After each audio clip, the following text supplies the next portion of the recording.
Oke, kawan-kawan Tobrol, kita lanjut lagi. Saya malam ini karena mumpung berdua sama Pak Farid, saya ingin mengajak berbicara, mengobrol seputar, karena kita masih hidup, yang diobrolkan sudah pasti hal-hal seputar kehidupan. Pak Farid, kita akan hidup di lingkungan yang sama, di desa yang sama, meskipun jarak usia kita sudah pasti berbeda, karena saya pasti lebih muda. Dari segi rupa sudah kelihatan sangat jelas. Jenengan kelahiran tahun berapa? 86. 86, berarti sekarang usianya 35. usia 35. Nah, kawan-kawan Tobrol, perlu saya ceritakan bahwa di umur 35 ini, yang seharusnya banyak orang di usia-usia 35, apalagi beliau sudah punya 2 putra, Pak ya? Iya. 2 putra.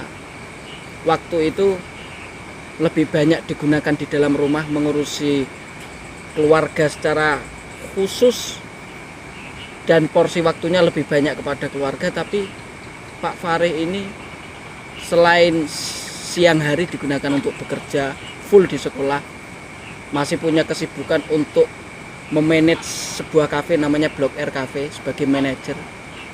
Di ranah birokrasi desa, kegiatan desa juga sebagai ketua Karang Taruna. Juga ada kesibukan-kesibukan lain. Ini dalam rangka mencari apa sih, Pak? Iya. Jawaban saya itu bisa dikatakan kurang dipercayai. Karena prinsip hidup saya itu kan bermanfaat memang. Ketika saya bisa bermanfaat, ya saya lakukan. Untuk diri, untuk lingkungan. Tanpa meninggalkan esensi dengan keluarga. Kadang-kadang orang bermanfaat itu sampai dimanfaatkan, kadang-kadang kan seperti itu. Tapi menurut saya ketika kita dimanfaatkan berarti kita bermanfaat. Itu kita kembalikan ke itulah. Hukum alam, apalagi hukum pembuat alam ilahiyah, itu pasti berpihak kepada ketulusan. Saya simpel saya seperti itu. Agar bisa bermanfaat pada siapapun. Pada siapapun. Jadi konteks bermanfaat itu ya memang tidak memanipulasi diri sendiri, tetap dampak ada pada diri sendiri, tetapi lebih luas adalah lingkungan. Faktor-faktor yang membuat bermanfaat kan banyak sekali, termasuk tidak mengganggu orang lain, Tidak menciptakan luka pada hati orang lain. iya. Walaupun itu sulit, tetapi kadangkala itu kejujuran itu munculnya di akhir. Ketika kejujuran tidak muncul, ya pastilah waktu yang akan jujur sendiri. Sebagai ketua Karang Taruna sudah berapa tahun? Saya menjabat sebagai ketua Karang Taruna 2019. 2019. Ya, 2 tahun. Tapi sebelumnya kan aktif di Karang Taruna sebelumnya. Aktif. Saya memang senang berorganisasi apapun, keagamaan, masyarakatan, komunitas-komunitas, ya kembali lagi ke manfaatnya itu. Senang kumpul dengan orang lain, senang ngobrol, senang bicara, banyak teman, banyak rezeki. Banyak teman, banyak Iya. rezeki. Sekarang sampai usia 35 masih suka berorganisasi, masih suka bersinggungan dengan hal-hal yang mungkin orang lain menganggap itu jane ngopo sih, untuk opo sih, dan sebagainya. Apakah dulu ketika di masa kuliah memang suka berorganisasi? Sama.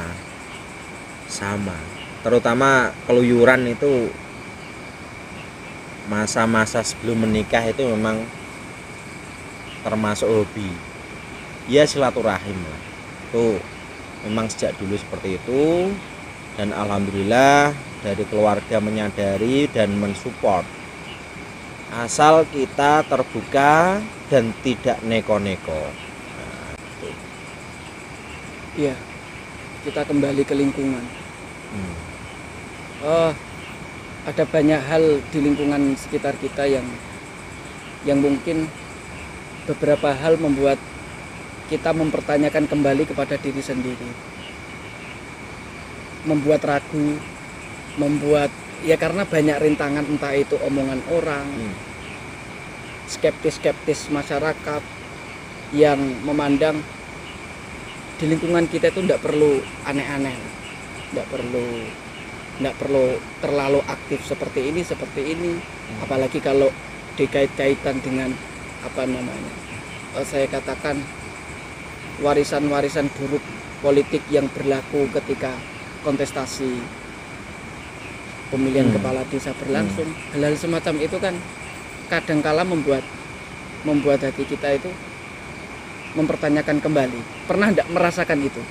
Iya. Janjane aku iki apa ngopo sih? Yang aku cari itu gimana toh tidak semua orang dan bahkan mungkin banyak orang itu menganggap kita ini tidak terlalu penting, apa yang sudah kita berikan itu tidak mengena di hati mereka. Jadi kalau pertanyaannya pernah atau tidak, ya sering. Tetapi begini, setiap kita itu memiliki jiwa politik sebetulnya. Bahkan menyalahkan orang lain itu disebut politik. Itu disebut politik.